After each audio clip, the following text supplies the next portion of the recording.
Morant now in the last 14 games has averaged almost 30 points a game, 28.6 points per game. He has scored over 20 in 14 straight that he has played in. The Grizzlies needed that game like blood last night. Every one of these teams at the, post, well, really even you could go all the way up to 3 with Denver, are going to feel like they are in monster games every single night that they need to come away with victories because one loss could change everything dramatically. Like you even look last night after the late game last night with the Warriors game, that put the Lakers 1 up on the Warriors. They're a half a game back from Denver, and they don't have the tiebreaker against either of those two teams. And so I think what's going to be super interesting is, depending upon the way this stuff all shakes out over the last 5-6 games of the year, the Western Conference playoff seeding is going to be decided on tiebreakers, it feels like, right? Like, and those are going to matter greatly. And so they had said that last night, that they're 1 up on the Warriors right now, who are now 16-2 with Curry and Butler in their lineup. And they're half game back behind Denver, but they don't have the tiebreaker against either of those two teams. And I think there's a super likely scenario where a lot of these teams, 2 through 8, all end up with records that could very well be tied with one of their peers. Therefore, the tiebreaker deciding things. But the Grizzlies, who woke up yesterday morning at 8, then get to wake up this morning at 6. We know, massive, massive difference between those two, because you certainly don't want to be in the play-in if you don't have to be. Morant took over in that second half of that game. In fact, to wit, in the second half of last night's game, in fact, let me pull this right now. He was 10 for 15 from the field, 2 for 5 from 3, 5 of 6 from the free throw line, 27 points in last night's second half. Meanwhile, you had a huge shot from Jaren Jackson Jr. from the corner for a 3 in crunch time. And, Ja bailed him out at the end by getting the bucket. But, man, there were 2 possessions late in that game, very, very late in that game, where Ja ran to the corner and just was going to let Bane go do it. And it was, both possessions were absolute disasters. It's like, all right, can we get past this? Like, this was like, it was going to drive, those 2 possessions were going to drive me crazy, because it's like, I got it. We've been doing it a lot this year. Like, Bane is not a one-on-one player, but they've done this a lot, where it's like, just throw it to him and go get a bucket, right? And Ja's going to stand over there, or Jaren's going to stand over there. And I'm like, I don't understand this. I don't understand why we're doing this. And it led to 2 truly horrendous possessions in crunch time. But he bailed him out. He bailed him out, and he made the shot. And look, obviously by this morning, we have got an advancement of the story from last night after he hits this game winner. Jalen Wells is hilarious on the bench. Hilarious. So is Yuki. Yuki did both phones. Yeah. Jalen Wells had his hand on the phone, and then when Josh shot it, he picked it up. Yeah. You got lucky. You picked a loss last night.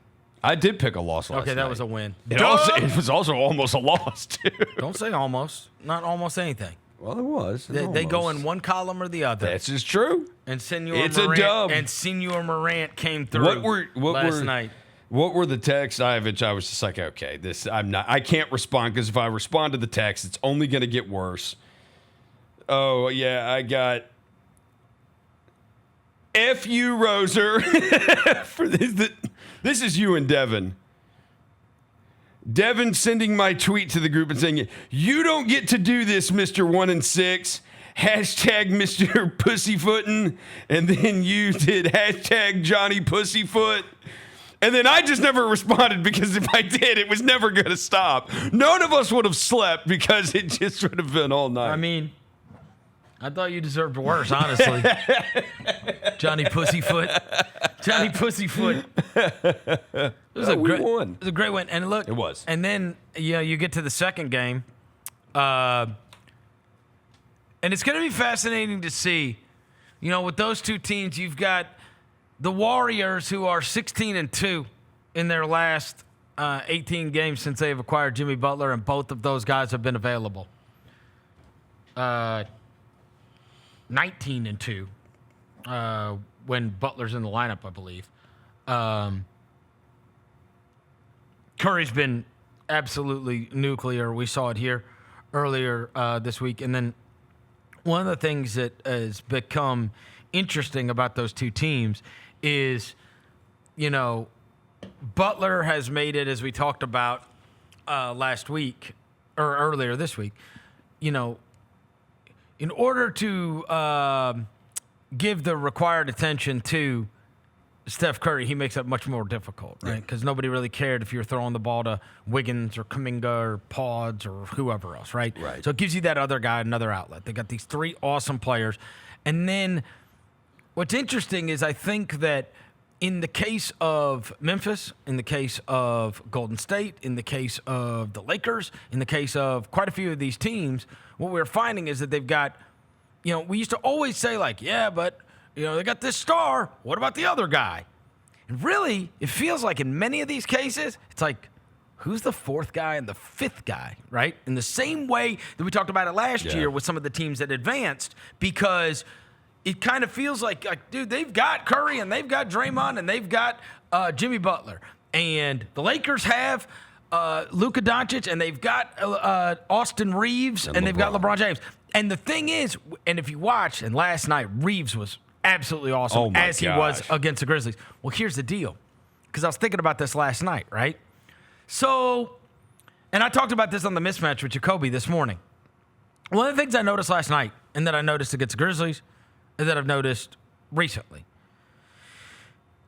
same way I talked about the Jimmy Butler thing, and I said, it's not necessarily the individual achievements of said player, but it's how it affects the group. And there's been a couple of things since the acquisition of Luka Doncic, which we knew would have a profound effect on the Lakers. Yeah. One of which is, as I said after we watched the game here, which was a game that Austin Reaves was otherworldly in the game here as well,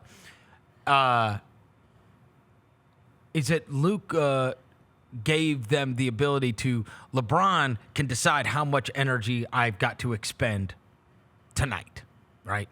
What am I going to have to give tonight? Because there's a lot of times I can just take off, right? Like, he just made the world so much easier. So I can really, he always kind of did that anyway to try to, it would be, what is the minimum amount of energy I've got to expend for us to win this game? Yeah. Because I'm 40 years old, bro. Like, and if I've got to spend a lot of energy for us to win this game, I've got it. But if I don't have to, that's way better. And it felt like, especially last year, with him and with Davis, took a lot of energy. Like, they had to have him be great in order for them to win. Like, great. Because they got the two. Now, with the Luka thing, you think about it this way. A, you've got two other guys that can have the ball and just go do it themselves or create for the others, right? He doesn't have to do it all. He did with it was just him and Davis. And Reaves would catch like a great defender in many cases. You would move a great defender to Reaves. Well, now, so it didn't affect anything on the big side with Davis being out, because that's where you would have to employ, whoever your post defenders are, okay? But on the perimeter, outside of Oklahoma City and Boston, there ain't anybody that's got three awesome perimeter guys. Yeah. Like, that are good enough on both ends. So you got to have, or else Reaves is getting the third best perimeter defender in your lineup, and he is going to kill him. Yes.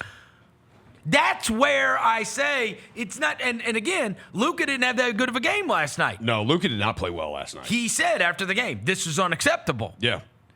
But look at Reaves' line. No, Reaves was awesome. Okay, but what I'm telling you is, and so then the thing is, who's like the fourth guy? Because now they got three guys that like I feel like I count on every single night.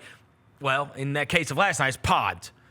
Guys, 28 points last night. For them. Rui was good, too. Rui was good for the Lakers. Rui hit shots. And Kuminga had, I think, 18 or something. The bench was the big thing. The Warriors bench killed because of Kuminga. They were like 26 to like 7 or And that's what you're going to look up in the postseason. It's like, is Pod's going to be making open shots? Is Rui going to be making open shots? Is Gabe Vincent going to be making open shots? Because you're going to be getting open shots because you got 3 guys, and then one of them's going to be getting extra attention, and so somebody's just left wide open. And the other thing that the Warriors were able to do, like at times last night, is that what was good for them, especially as regards to the matchup with the Lakers, is they were able to get Reaves guarding Jimmy Butler, which is just Butler cooked him a couple of times in the fourth quarter on that. The other thing too is because of the Lakers, we talked about without Davis not having the bigs.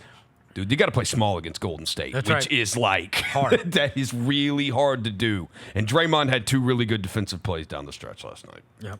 Super interesting game last night, and the Warriors are super dangerous. They were pushing that Draymond Defensive Player of the Year last night. Yep. Late in the game, he had the good stop on LeBron when LeBron threw it away, for himself. And then he slapped the ball away from Luka. Yep. That game was great.